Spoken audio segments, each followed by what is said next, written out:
신종플루로부터 당신을 보호하는 방법. 지금 그 모든 것을 공개한다.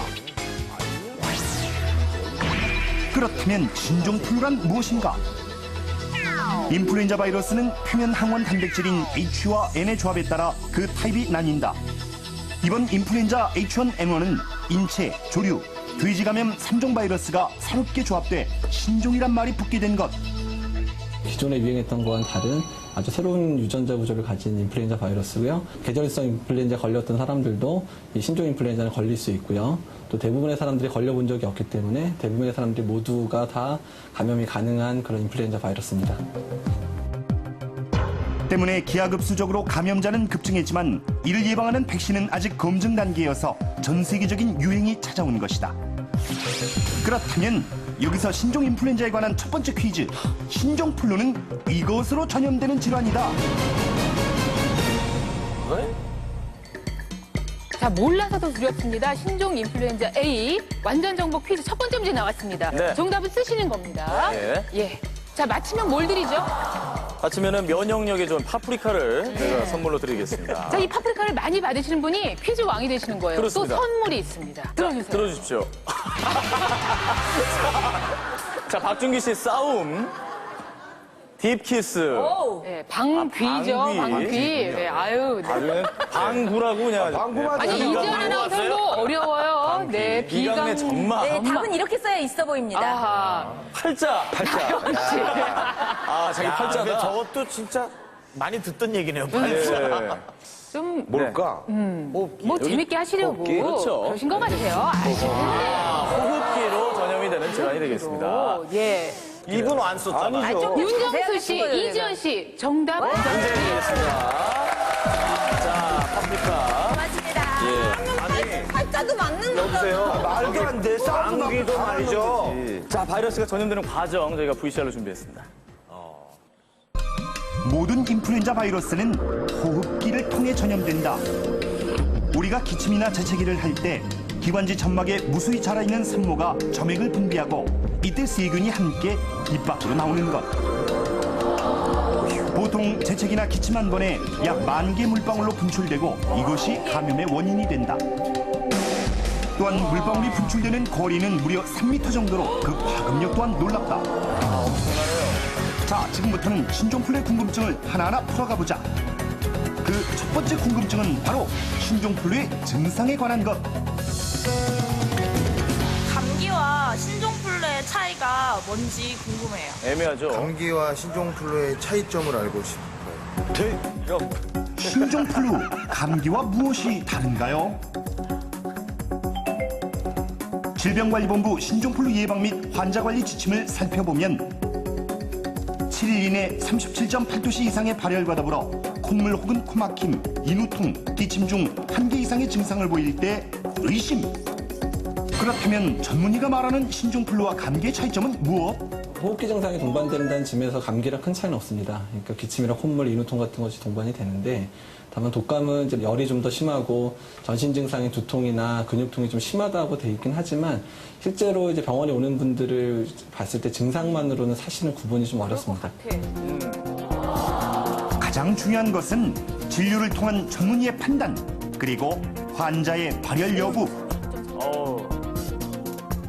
뭐 신종플루라 그래서 37.8도가 의미 있는 건 아니고요. 임상적으로 발열 질환을 가진 사람에게 있어서 37.8도에 넘는 발열은 뭔가 이제 무엇이 이상이 생겼구나를 나타내는 한 징후가 됩니다. 두 번째 궁금증, 신종플루 치료제 누구나 구할 수 있나요? 그렇다면 신종플루가 의심되는 당신, 어디서 그리고 어떤 치료를 받아야 할까?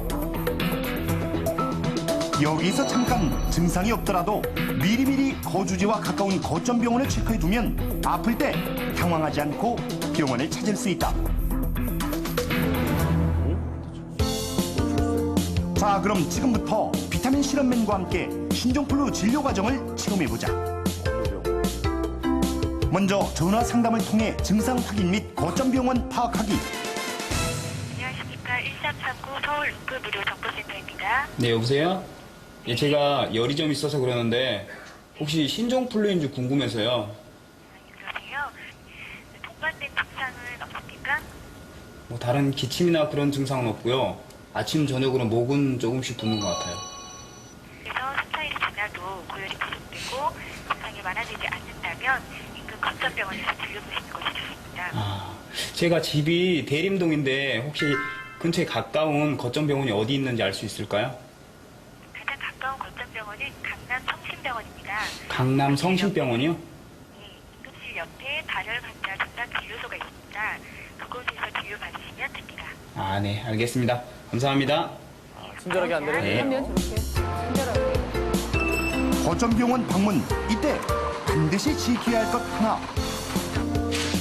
증상이 의심되는 환자와 보호자 그리고 의료진은 모두 마스크를 써야만 한다. 이쪽 앉으시죠.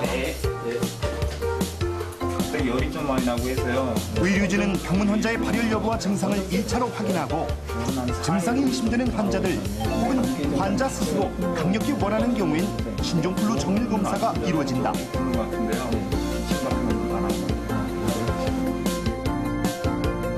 첫 번째 검사는 10분 이내 그 결과가 나오는 신속 항원 검사. 그리고 두 번째 검사는 효소의 반응을 정밀하게 검사하는 확진 검사. 확진 검사의 경우 정확도가 높지만 결과가 나오는데 약 3일 정도가 소요되기 때문에 그 기간 동안은 외출을 삼가는 것이 좋다. 전화로 알려주시더라고요. 신속 항원 검사 같은 경우는 말마따나 이제 신속하게 검사를 해줄 수 있다. 그래서 결과가 한 10분 정도 이내에 나옵니다. 이제 예전 계절성 인플루엔자에 있어서는 꽤 정확하다 그래서 한 90% 정도의 정확도를 가지고 있다고 했는데요. 최근에 신종 인플루엔자 같은 경우에는 이제 새로운 바이러스형이어서 그런지 몰라도 좀 정확도가 떨어져서 현재는 참고용 정도로 현재 사용하고 있고요. 확진 검사 같은 경우는 이제 유전자 증폭 방식이라고 해서 되게 바이러스가 극소량 나오더라도 이제 검출이 가능하기 때문에 이제 PCR 방법을 확진 방법의 가장 중요한 방법의 하나로 생각하고 있습니다. 신종플루 의심 혹은 확진 환자는 일반 환자와 항바이러스제 투약 우선자로 다시 나눠진다. 대부분의 일반 환자는 일반적인 감기 치료만으로도 회복이 가능. 다만 특수한 경우에는 신종플루 의심 증상만으로도 병원 방문 즉시 신종플루 항바이러스제가 처방된다. 항바이러스제 투약 우선자는 다음과 같다. 국가에서 지정한 고위험군, 추정 확진자와 접촉한 보건의료인, 급성 열호흡기 질환으로 입원한 환자, 폐렴 등 중증 소견을 보이는 환자.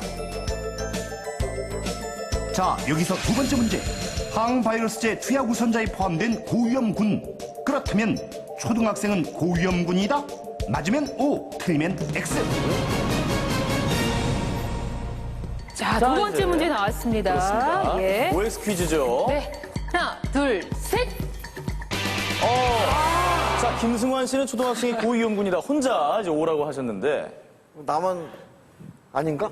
맞을 수도 있죠. 예. 정답. 과연 O일까요, X일까요? O. X입니다. 예. 아니라고 합니다.